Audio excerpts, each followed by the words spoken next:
This is Safe for Work, the Workopolis podcast. Over the course of a 3-day weekend, every hour upon hour, we were talking about me and the decision I was going to have to make.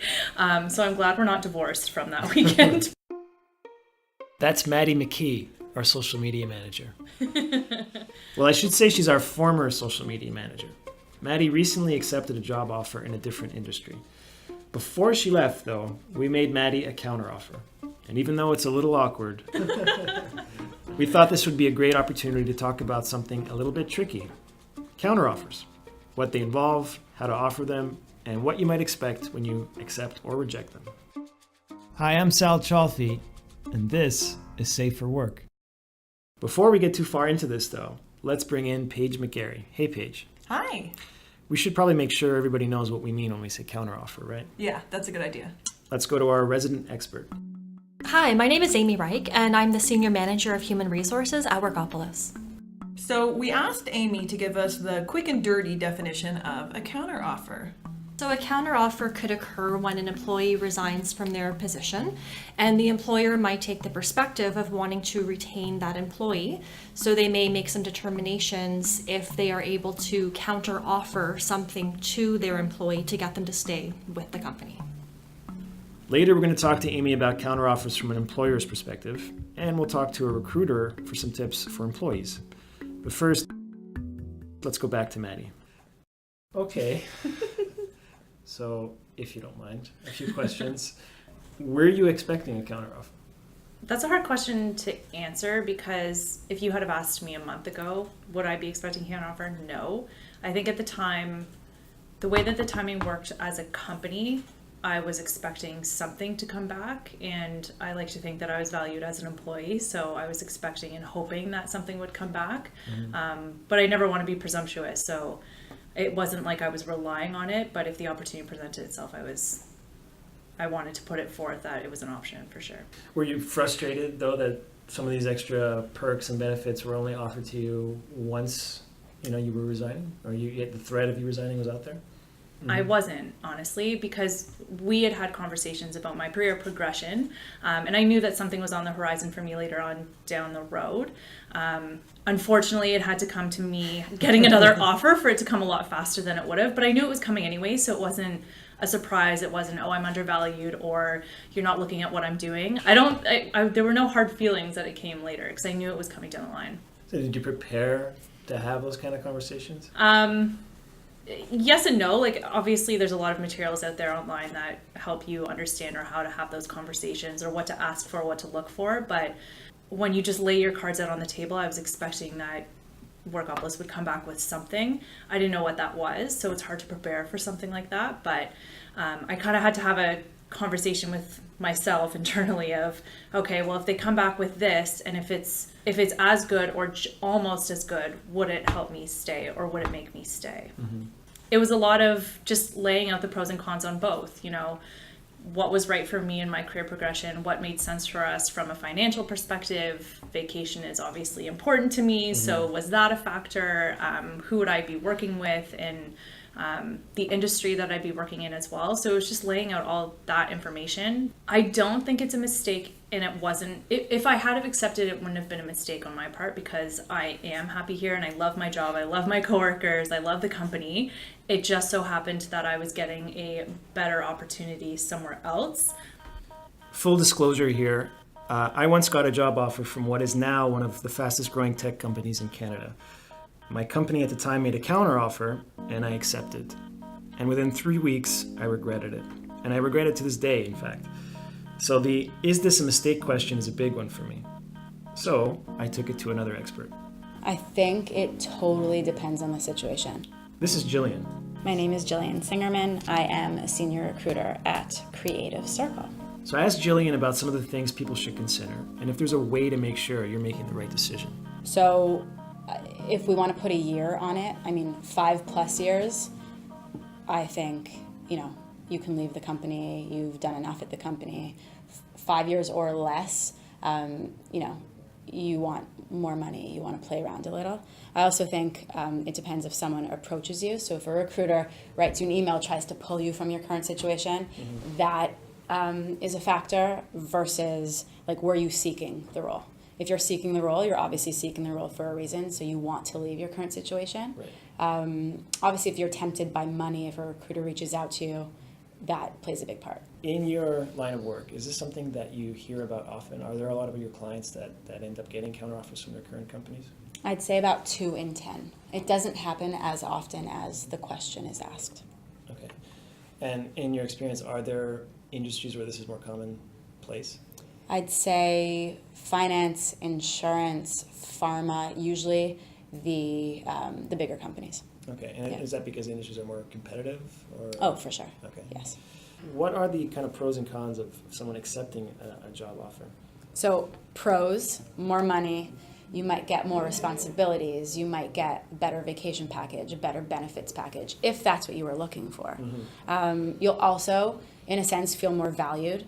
If you accept a counteroffer, you know that you are valued and that your current company wants to keep you. I think the cons or disadvantages of that is, are you worried about people trusting you?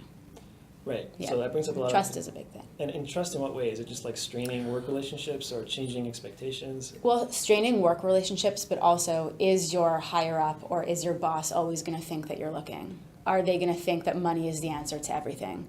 So you might not want to make it all about money. You might want to be, it should be about responsibility. It should be about growth. If it's about growth, great. Yeah. That shows that you want to stay at the company. You just were tempted by something else. I think honesty is the best policy. Okay. Well, in that vein, though, so should you be negotiating a counteroffer? I think, it depends. If you're at your current company and you are offered something else at 20,000, 10,000, 15,000 more, Right. your current company, if they want you to stay, should at least match it. If they want you to stay, how badly do they want you to stay? I wouldn't expect them to go 0 to 10K more, or 1 to 10K more than that. It also depends. It's the 5-year rule. Were you seeking it? Have you been at the company for 5 years? Have things been stale? Do you love the people? I think that says a lot. Okay. And are there other things that people can negotiate in a counteroffer? It's not always about money. Like Yeah, you said. not about money. I mean, vacation, Yeah. benefits. A big thing these days is flexible work hours, off-site, on-site schedule. So many candidates that I speak to about full-time jobs, where of course the common thoughts on this are, a full-time job is 40 hours, Right. give or take, in office a week. So many candidates, when it comes to full-time jobs these days, say, can I have 2 days from home? I live, an hour from the office. Right. Can I have some remote days? Okay. So what are some other things that people should consider when they do accept, or when they do get a counteroffer? Treat everyone professionally. I think whether you accept it or reject it, just make sure that, it could hurt if you're working with this company, they offer you what you've asked for, and then all of a sudden they hear that you're going to stay at your current place. A lot, and I've been in this situation where candidates have gotten everything they've wanted and then just ghosted. Yeah. So Yeah. that, I totally understand you have to do what's good for you. We're all professional. If you want to accept something and want to stay where you are because they offered you the same amount of money or a better package, totally. I'm not going to be heartbroken. Yeah. I'm, in the matchmaking business. But just make sure you thank everyone involved, you back out in a professional manner. Don't burn any bridges. You never know where you're going to cross this path again. I think it depends on age also. Really? If you are new in your career and you're just money, that says a lot. Right. I think the more years of experience you have, the more networking you're going to have done, the more people you're going to have met. So I think that you do not want to step on toes, burn bridges. Just be as honest and straightforward as you can be. The scenario where a recruiter reaches out to a candidate. Do you know? Have you heard of people that use that kind of scenario as a bluff to get something more out of their current company? Yeah, I mean, I've been in this situation plenty of times where I'll reach out to someone and they just want to entertain it. We get the client excited that maybe we found a perfect candidate, and it was, never serious to the candidate. Okay. They just wanted to know how much money they can get out of it. They wanted to know, it was more of a game to that person, which is very unfortunate because you're playing with, a lot of people Right. in this situation. But yes, I've reached out to plenty of people that wanted to hear more, but by no means were interested. The bluff question. I'm a terrible poker player, Paige, and I think I'm also a little bit naive when it comes to this type of thing. I would never create a job offer to try to get more out of a current employer, but I guess people do it. Yeah, I mean, it seems really risky to me from both sides of the desk, actually.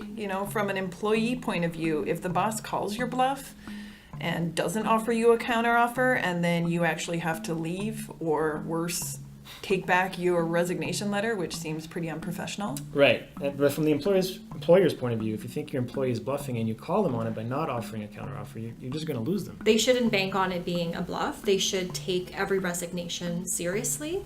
That's our friend Amy again. Hi, Amy. Hi, Paige. Paige sat down with Amy to get some insights into counteroffers from the HR perspective. There's also been times where I've seen employees try to use an offer letter from another employer as a tactic to try to get movement on the existing agreement that they have with their employer. And the employers, it leaves a little bit of a bad taste in their mouth at times, so they may not be receptive of that, and other times it may work. When would you say an employer should use a counteroffer? I think if the employee that has decided to depart from the organization is top talent, the employer should really take into consideration retaining that employee so that their knowledge, information, training that they've obtained within that company doesn't walk out the door with the individual. So it should really be used for top talent and star players. In some smaller companies where there may be a smaller workforce, the retention of employees could be paramount to the operations of the business. In larger organizations where you may have multiple employees fulfilling the same job function, it may not occur as often, but I think it really depends on the talent, the caliber of the individual, and whether or not the employer wants to and is able to retain that employee. What makes for a winning counteroffer? Is it all about the money, or? No, definitely not. I think money as a motivator only goes so far. Today, candidates are looking more for that well-rounded offer. So not only the dollars and cents, but also the perks that come with the job. Some of the more intrinsic rewards, like is the work motivating? Do they gain value out of the work that they're doing? Is it in line with their career path? And benefits as well. While it comes as a cost to employers, employees really value different types of benefit packages, especially depending if someone is single or married with children. There could be different types of benefits that would be more attractive to one individual over another. So I think the full package is what employees are really looking for today. Okay, so if an employee accepts a counteroffer, what happens next? I read a stat recently that said that 50% of employees that take a counteroffer from their existing employer can end up regretting it after a few months and end up leaving anyway. What can employers do to avoid this kind of counteroffer remorse? I think that they should be having fluid conversations with the individual and really nailing down the reasons why they chose to go and interview and seek employment elsewhere. Are there things that they are currently not happy with in their current offer letter? Are there things that they're not happy with within the organization, within their job, within their team? I think it really comes down to more than just money in a lot of cases. And people are also looking for that great culture, the great fit within the organization, within their job, ensuring that there is a career path available for future development and growth. So I think having a well-balanced, transparent conversation to get to the root of a lot of the issues that the employee may be experiencing can go a long way to make sure that this isn't just a Band-Aid solution. You're looking for longevity out of this employee, and if you're willing to come back to the table and offer them more, and you are committing to them as an employer, that the employee is recommitting themselves to you. So if they don't accept the offer, what should an employer do in that situation? How do they bow out gracefully? How do they make sure that they're not leaving a bad taste in anyone's mouth? I think it's important not to be resentful towards anyone. I mean, people need to be free agents and decide where they want to work and where they want to sell their labor and for how much and what that involves. So being happy for individuals and letting them know that they were valued and wishing them well goes a long way. Just like how employees never want to burn their bridges with an employer, employers should also be careful not to burn their bridges with employees, because oftentimes employees and employers do find themselves working together again down the road. Even if it's not for the same employer, they could have a working relationship together at some point in their career. So I think it's really good to always end things on a positive note, not take things personally, but wish people well and wish them success in their career endeavors. What about the rest of the team? I mean, you hope that this kind of nuanced negotiation stays quiet, but people do talk. What happens if the rest of the team finds out that you were offering someone a $10,000 raise to stay, or even if they don't know the number, if a person accepts a counteroffer, they know that a raise was offered, or even if they don't accept the offer, this whole negotiation can potentially leave some misgivings with the rest of the team. How do you address this? Yeah, that can be very challenging. I mean, you always want to ensure that employees do maintain confidentiality of these types of discussions, but it doesn't always happen. So if the information does leak back to the rest of the team and there become questions or conversations from other team members in terms of what somebody else was offered, the best thing you can do is shut it down as quickly as possible. Let people know that individual merit needs to be taken into consideration and that confidentiality needs to be maintained and individuals need to be shown respect, just as those individuals who are coming with these questions would want to be shown respect. So I think it's not good to engage with these types of questions, but you do need to quickly and respectfully shut down the conversations before you find yourself giving away too much information and then you have resentment from other team members, or you have a mass exodus from that team, which could also be detrimental. Are there any common negotiation or counteroffer mistakes that often get made throughout this process that you'd encourage our listeners to avoid? Yeah, I think it's really important from the employee side of things not to be too greedy.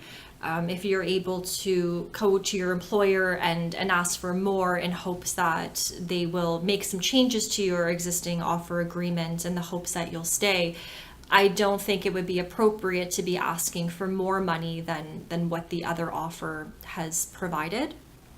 It needs to be kept within scale of your existing job, your existing offer letter, what's equitable to the rest of the team.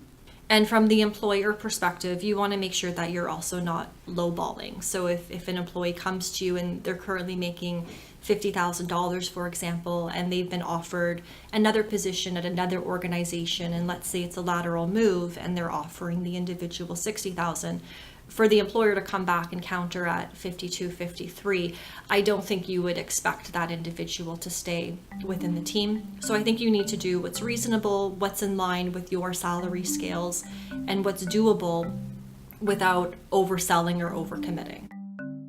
Those are some common mistakes to avoid on both sides of the table. But let's head back to Jillian for her thoughts on what employees should ask themselves in these kinds of situations. Why are you doing it? I am a big list person, make a pros and cons list. Like, what do you get out of this if you stay and accept the counter? What do you get out of this if you decide to leave and start something new? Why did you get into this situation in the first place? Why were you looking? Why were you interested if a recruiter reached out to you and gave you all of these fun new details about a new job? Those are all good questions to ask when you're weighing a counteroffer. But in the end, it really comes down to one thing. What do you really want? Here's Maddie again. I think that you need to have an idea before you go into it what would keep you and what would make you leave. Obviously, emotion is hard to take out of the equation because you want to like where you're working every day and you want to like who you're working with and for. But there are other factors that come with a job. So if you're getting a 10K raise from a company to move on, and your current company offers you $8K, is that enough to make you stay, or does that $2,000 really matter to you? And having that laid out on paper before you go into these discussions will help you make that, it'll make the discussion easier because the emotion is taken out of it and you've already laid out for yourself what your lines are and what your limitations are. Just one final note, we have a lot of material and advice on our blogs. Job seekers, visit careers.workopolis.com. And if you're an employer or a small business owner, visit hiring.workopolis.com and click on blog. Safe for Work is produced by me, Sal Chalfie, Paige McGarry, Andrea Greck, and Sonia Matheson. Theme music by the band Code Pie. You've been listening to Safe for Work, the Workopolis podcast.